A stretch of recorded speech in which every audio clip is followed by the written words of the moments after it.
ಶ್ರೀಗುರುಭ್ಯೋ ನಮಃ ಪರಮಗುರುಭ್ಯೋ ನಮಃ ಶ್ರೀಮದಾನಂದತೀರ್ಥಭಗವತ್ಪಾದಾಚಾರ್ಯಗುರುಭ್ಯೋ ನಮಃ ಹರಿ ಓಂ ಕಲ್ಯಾಣಾದ್ಭುತಗಾತ್ರಾಯ ಕಾಮಿತಾರ್ಥಪ್ರದಾಯನೆ ಶ್ರೀಮದ್ವೆಂಕಟನಾಥಾಯ ಶ್ರೀನಿವಾಸಾಯ ತೇ ನಮಃ ನಾರಾಯಣಂ ಸುರಗುಣಂ ಜಗದೇಕನಾಥಂ ಭಕ್ತಪ್ರಿಯಂ ಸಕಲಲೋಕನಮಸ್ಕೃತ್ಯಂ ಚ ತ್ರೈಗುಣ್ಯವರ್ಜಿತಮತಿಮವಿಮಾಧ್ಯಮೀಶಂ ವಂದೇ ಭವಗ್ನಮಮರಾಸುರಸಿದ್ಧಿವಂದ್ಯಂ ನಾರಾಯಣಂ ನಮಸ್ಕೃತ್ಯಂ ನರಂ ಚೈವ ನರೋತ್ತಮಂ ದೇವಿ ಸರಸ್ವತಿಂ ವ್ಯಾಸಂ ತದೋ ಗ್ರಂಥಮುದೀರಯೇತ್ ನಾರಾಯಣಂ ಗುಣೇ ಸರ್ವೇ ಹೃದೀಂದ್ರದೋಷವರ್ಜಿತಂ ಜ್ಞೇಯಂ ಗಮ್ಯಂ ಗುರುಶ್ಚಾಪಿ ನತ್ವಾ ಸೂತ್ರಾತ್ರ ಉಚ್ಯತೆ ವ್ಯಾಸಾಯ ಭವನಾಶಾಯ ಶ್ರೀಶಾಯ ಗುಣರಾಶಯೇ ಹೃದ್ದಾಯ ಶುದ್ಧವಿದ್ಯಾಯ ಮಧ್ವಾಯ ಚ ನಮೋ ನಮಃ ನಮೋಸ್ತು ತಾತ್ವಿಕಾ ದೇವ ವಿಷ್ಣುಭಕ್ತಿಪರಾಯಣ ಧರ್ಮಮಾರ್ಗೇ ಪ್ರೇರಯಂತೋ ಭವಂತಃ ಸರ್ವ ಏವ ಹಿ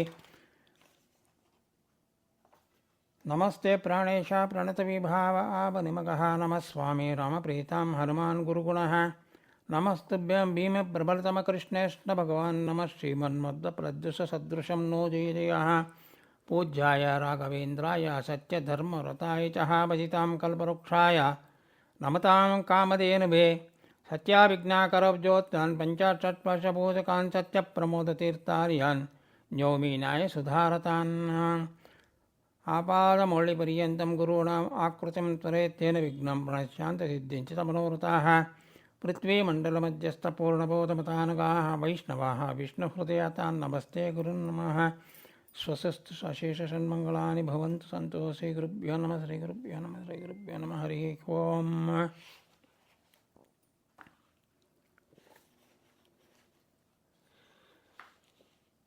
ನಿಮಿತ್ತಾನಿ ಚ ಪಶ್ಯಾನಿ ವಿಪರೀತಾನಿ ಕೇಶವಾಃ ನ ಚ ಶ್ರೇಯೋನು ಪಶ್ಯಾಮಿ ಹತ್ವಾ ಸ್ವಜನಮೋಹವೇ. ಅರ್ಜುನ ತನ್ನ ಮಾನಸಿಕ ಹಾಗೂ ದೈಹಿಕ ದೌರ್ಬಲ್ಯಗಳನ್ನು ತಿಳಿಸುತ್ತಾ ಕೃಷ್ಣನಲ್ಲಿ ಮುಂದೆ ಇನ್ನೂ ಈ ರೀತಿ ಹೇಳ್ತಾ ಇದ್ದಾನೆ.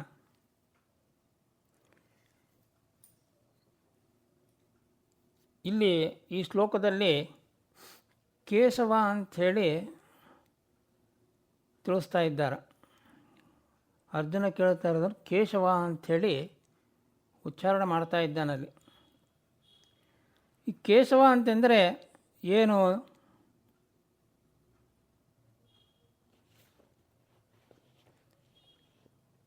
ಆತ ಹೇಳ್ತಾ ಇರೋದೇ ಹಾಗೆ, ಹೇ ಕೇಶವ, ನಾನು ಲಕ್ಷಣಗಳನ್ನು ಸಹ ವಿಪರೀತವಾಗಿ ನೋಡುತ್ತಾ ಇದ್ದೇನೆ. ಹಾಗೂ ಯುದ್ಧದಲ್ಲಿ ಈ ಸ್ವಜನ ಸಮುದಾಯವನ್ನು ಕೊಂದು ಯಾವ ಶ್ರೇಯಸ್ಸನ್ನು ನೋಡಬೇಕಾಗಿದೆ ನಾನು? ಪರಮಾತ್ಮ ಕೇಶವ ಅಂಥೇಳಿ ಅರ್ಜುನ ಕೇಳ್ತಾ ಇದ್ದಾನೆ. ಹೀಗೆಯೋ ಕೇಶವ ನಂಬತ್ತು ಇನ್ನು ಮಹಾಭಾರತ ತಾತ್ಪರ್ಯ ನಿರ್ಣಯದಲ್ಲಿ ಆಚಾರ್ಯರು ಬರಿತಾ ಇದ್ದಾರೆ. ಗಾಂಡೀವಮಪ್ಯಾಸಂ ಕೃತಂ ಪ್ರಸಾದಾತ್ ಶಕ್ಯಂ ಧಾತುಂ ಪಾಂಡವ ಶಾಪ್ಚಾಧ್ಯಾಯಾರ್ಥ ದೈವಸ್ಥತೆ ಬ್ರಹ್ಮವರಾತ್ ಧೃತಂ ತದ್ ಬ್ರಹ್ಮೈವ ಸಾಕ್ಷಾತ್ ಪ್ರಭುರಶ್ವಧಾರಣೇ.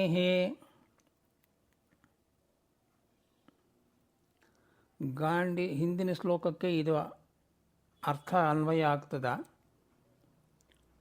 ಗಾಂಡೀವ ಬ್ರಹ್ಮನಿಗೆ ಹೊರತು ಅನ್ಯನಿಗೆ ಧರಿಸಲಾಗುತ್ತಾ ಇರಲಿಲ್ಲ ಅದು. ಹಾಗಾಗಿ ಮತ್ತು ಅರ್ಜುನ ಹೇಗೆ ಗಾಂಡೀವವನ್ನು ಧರಿಸಿದ, ಅವನಿಗೆ ಎಲ್ಲಿಂದ ಬಂತು ಶಕ್ತಿ ಅಂತಂದರೆ ಕೃಷ್ಣನಿಂದ. ಕೃಷ್ಣನ ಅನುಗ್ರಹದಿಂದ ಅರ್ಜುನನು ಧರಿಸಲು ಶಕ್ತವಾಯಿತದು. ರುದ್ರಾದಿ ದೇವತೆಗಳು ಬ್ರಹ್ಮನ ವರದಿಂದ ಅದನ್ನು ಧರಿಸಿದ್ದಾರೆ ಹೊರತು ಸ್ವಶಕ್ತಿಯಿಂದ ಅಲ್ಲ. ಸ್ವಶಕ್ತಿಯಿಂದ ಧರಿಸಲು ಬ್ರಹ್ಮನಿಗೊಬ್ಬನಿಗೆ ಅದು ಅವಕಾಶ ಇತ್ತು. ಸಮರ್ಥನಾಗಿದ್ದ ಬ್ರಹ್ಮ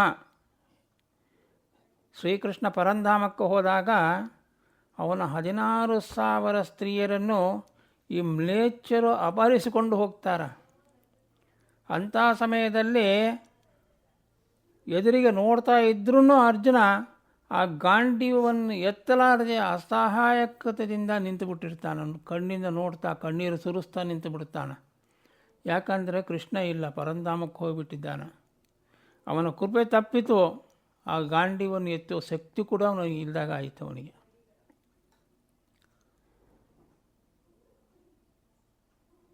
ಹೀಗೆ ಕೇಶವ.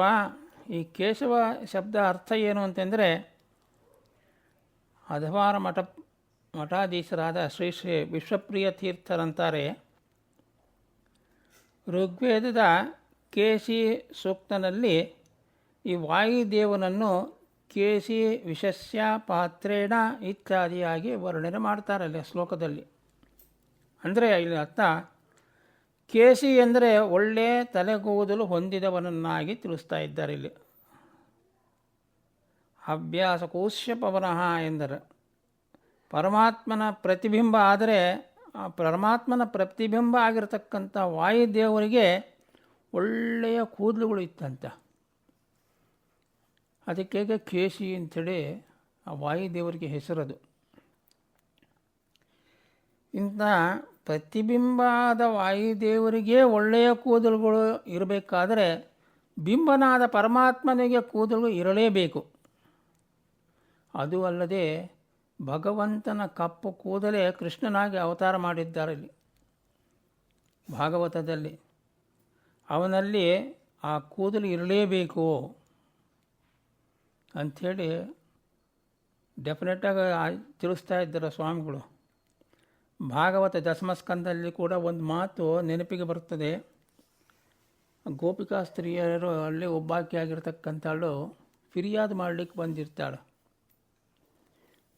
ಆಗ ಕೃಷ್ಣನ ಬಗ್ಗೆ ಕೋಪದಿಂದ ಹೇಳಬೇಕಾದಾಗ ಒಂದು ಮಾತು ಹೇಳ್ತಿದ್ದಾಳೆ, ನಿನ್ನ ಮಗನ ಚೇಷ್ಟೆಗಳನ್ನು ಕಂಡಾಗ ಅವನನ್ನು ಬಂಧಿಸಿ ಶಿಕ್ಷಿಸಬೇಕು ಅನ್ನಿಸ್ತಾ ಇದೆ ನನಗೆ, ಅಷ್ಟು ಕೋಪ ನನಗೆ.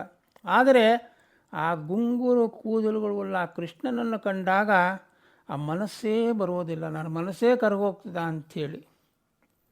ಅದಕ್ಕಾಗಿ ಭಗವಂತನಲ್ಲಿ ಆ ಗುಂಗುರು ಕೂದಲುಗಳು, ಚಂದವಾಗಿರತಕ್ಕಂಥ ಕೂದಲುಗಳು ಇರತಕ್ಕಂಥವನು ಅಂಥೇಳಿ.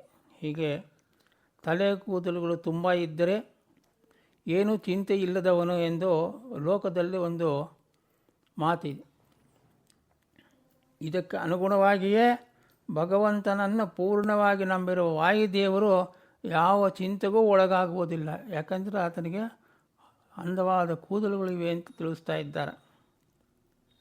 ಭಗವಂತನಾದರೂ ಸಹಿತಾಗಿ ಸ್ವತಂತ್ರನಾಗಿ, ಸತ್ಯಕಾಮನಾಗಿ, ಸತ್ಯ ಸಂಕಲ್ಪನಾಗಿ ಇರುವುದರಿಂದ ಅವನಲ್ಲಿ ಚಿಂತೆಗೆ ಅವಕಾಶವೇ ಇಲ್ಲ. ಆದ್ದರಿಂದ ವಾಯುದೇವನ ಹಾಗೂ ಭಗವಂತನ ಆ ತಲೆ ಕೂದಲ ವೈಭವದಿಂದ ಅವರ ಚಿಂತೆ ಇಲ್ಲದೆ ಸ್ವಭಾವದವರು ಅಂತ ಸೂಚನೆ ಮಾಡ್ತಾ ಇದ್ದಾರೆ. ಹೇ ಕೇಶವ. ಕೇಶವ ಅಂತ ಅಂದರೆ ಒಳ್ಳೆಯ ಮೃದುವಾದ, ಸ್ವಚ್ಛವಾದ, ಕಪ್ಪಾದ, ಸಮೃದ್ಧವಾದ ತಲೆ ಕೂದಲು ಉಳ್ಳವನು ಅಂಥೇಳಿ ಒಂದರ್ಥ. ಮುಂದೆ ರಾಘವೇಂದ್ರ ತೀರ್ಥ ಗುರು ಸಾರ್ವಭೌಮರು ತಮ್ಮ ಒಂದು ಗ್ರಂಥದಲ್ಲಿ ಗೀತಾವಿವೃತ್ತಿಯಲ್ಲಿ ಆ ಕೇಶವ ಪದದ ಅರ್ಥವನ್ನು ವಿವರ ಮಾಡ್ತಾ ಇದ್ದಾರೆ. ಇಲ್ಲಿ ಹಿರಣ್ಯಗರ್ಭಃ ಪ್ರೋಕ್ತ ಈಶಃ ಶಂಕರ ಏವಚಃ ಸೃಷ್ಟಾದೀನ ವರ್ತಯತೆ ತೌ ಅತಃ ಕೇಶವೋ ಭವಾನು. ಕೇಶವನೇ ಎಂದರೆ ಬ್ರಹ್ಮ ರುದ್ರ ಪ್ರವರ್ತಕಾತ ಅಂಥೇಳಿ. ಕಾ ಅಂತೇಳಿ ಅಂದರೆ ಬ್ರಹ್ಮ, ಈಶಾ ಅಂತೇಳಿ ಅಂದರೆ ರುದ್ರ. ಇವರಿಬ್ಬರನ್ನು ಸೃಷ್ಟಿ, ಸ್ಥಿತಿ, ಈ ನಿಯಮನ ಮುಂತಾದವುಗಳಿಂದ ನಿಯಂತ್ರಿಸುವವನಾಗಿರ್ತಕ್ಕಂಥವನು ಭಗವಂತ. ಅದರಿಂದ ಅವನು ಕೇಶವ.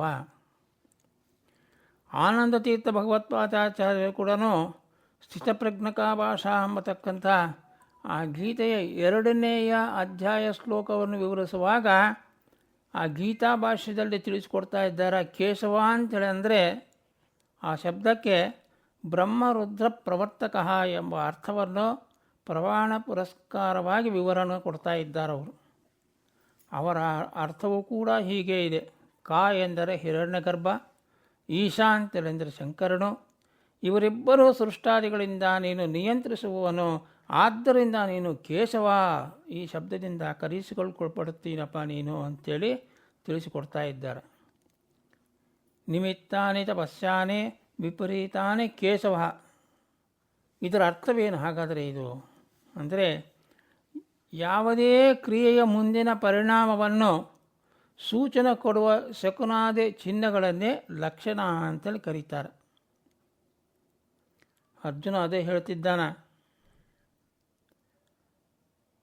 ಲಕ್ಷಣಗಳನ್ನು ಪ್ರತಿಕೂಲವಾಗಿ ತಿಳಿಸಿ ಆ ಕಾಲದಲ್ಲಿ ಗ್ರಹಣ ಸಂಭವಿಸುವುದಾಗಲಿ ಅಥವಾ ಭೂಮಿಗೆ ನಡುಗುವುದು ಮತ್ತು ಆಕಾಶದಿಂದ ನಕ್ಷತ್ರ ಬೀಳುವುದು ಹೀಗೆ ಮುಂತಾದ ಅಪಶಕುನಗಳಿಂದಲೂ ಸಹ ಈ ಯುದ್ಧದ ಪರಿಣಾಮವು ಒಳ್ಳೆಯದು ಆಗುವುದಿಲ್ಲ ಎಂಬ ಭಾವನವನ್ನು ತೋರಿಸಿಕೊಡ್ತಾ ಇದ್ದಾನೆ. ಆದ್ದರಿಂದ ನನ್ನ ತಿಳುವಳಿಕೆಯಿಂದ ಸ್ವಾಮಿ ಯುದ್ಧ ಮಾಡುವುದು ಶ್ರೇಯಸ್ಸು ಅಲ್ಲ ಅಂತ ತಿಳಿಸ್ತಾ ಇದ್ದಾನೆ ಅರ್ಜುನ. ನಚ ಶ್ರೇಯೋನು ಪಶ್ಯಾಮಿ ಆತ್ಮಸ್ವಜನೇ ಮಾಹತಿ. ಅಂದರೆ ಯುದ್ಧದಲ್ಲಿ ನನ್ನ ಸೋದರ ಸಂಬಂಧಿಗಳನ್ನು ಕೊಲ್ಲುವುದರಿಂದ ಯಾವ ಪ್ರಕಾರದಿಂದಲೂ ಹಿತವಾಗುವ ಸಂಭವವೇ ಇಲ್ಲ ನಮಗಿಲ್ಲಿ. ಏಕೆ ಅಂತಂದರೆ ಮೊದಲನೆಯದಾಗಿ ಆತ್ಮೀಯ ಸ್ವಜರನ್ನು ಕೊಲ್ಲುವುದರಿಂದ ಮನಸ್ಸಿನಲ್ಲಿ ಪಶ್ಚಾತ್ತಾಪಜನಕ ಕ್ಷೋಭೆ ಉಂಟಾಗ್ತದೆ. ಇದ್ದಷ್ಟು ಕಾಲ ಆಮೇಲಿಂದ ನಮ್ಮಿಂದ ಅವರು ಹತರಾದರಲ್ಲ, ನಮ್ಮಿಂದ ಅವರು ಹತರಾದಲ್ಲ ಎಂಬುದೇ ಒಂದು ಚಿಂತೆ ನಮಗೆ ಹತ್ತುತ್ತದೆ. ಅದು ಎರಡನೆಯದಾಗಿ ಅವರ ಅಭಾವದಲ್ಲಿ ಜೀವನವು ದುಃಖಮಯವಾಗುತ್ತದೆ. ಯಾಕಂದರೆ ತುಂಬ ಹತ್ತಿರದವರು ನಮಗವರು ದಿನ ಬೆಳಿಗ್ಗೆದ್ರೆ ನೋಡ್ತಾ ಇರ್ತೀವಿ. ಅವರಿಲ್ಲ ಅಂತೇಳಿದರೆ ಅದೇ ಒಂದು ದುಃಖ ಆಗಿಬಿಡ್ತದೆ. ನೋಡಿದ್ರೆ ಬೆಳಿಗ್ಗೆ ಇದ್ದರು ಅವರು ಅಲ್ಲಿ ಕೂಡ್ತಿದ್ರು, ಇಲ್ಲಿ ಕೂಡ್ತಿದ್ರು, ಹಾಗೆ ಮಾಡ್ತಿದ್ರು, ಹೀಗೆ ಮಾಡ್ತಿದ್ರು, ಕಣ್ಣಿದಿಗೆ ಕಾಣ್ತಾ ಇದ್ದರು. ಈ ದುಃಖ ತಪ್ಪಿದ್ದಲ್ಲ, ಹಾಗಾಗಿಬಿಡ್ತದೆ ಅದು. ಮೂರನೆಯದಾಗಿ ಅವರನ್ನು ಕೊಲ್ಲುವುದರಿಂದ ಮಹಾಪಾಪ ಕೂಡ ಬರ್ತದೆ.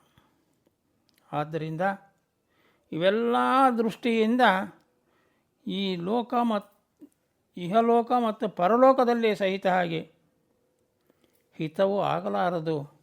ಆದ್ದರಿಂದ ನನ್ನ ವಿಚಾರದಿಂದ ಯುದ್ಧ ಮಾಡುವುದು ಯಾವ ಪ್ರಕಾರದಿಂದಲೂ ಉಚಿತವಾಗಲಾರದು ಎಂಬುದೇ ಅರ್ಜುನನ ಮಾತಿನ ಅಭಿಪ್ರಾಯವಾಗಿದೆ ಎಂದು ತಿಳಿಸಿಕೊಡ್ತಾ ಇಂದಿನ ಪ್ರವಚನವನ್ನು ಶ್ರೀಭೂಸಮೇತ ಶ್ರೀನಿವಾಸನ ಪಾದಾರವಿಂದಗಳಲ್ಲಿ ಸಮರ್ಪಣೆ ಮಾಡ್ತಾ ಇದ್ದೇನೆ. ಶ್ರೀಕೃಷ್ಣ ಅರ್ಪಣಮಸ್ತು.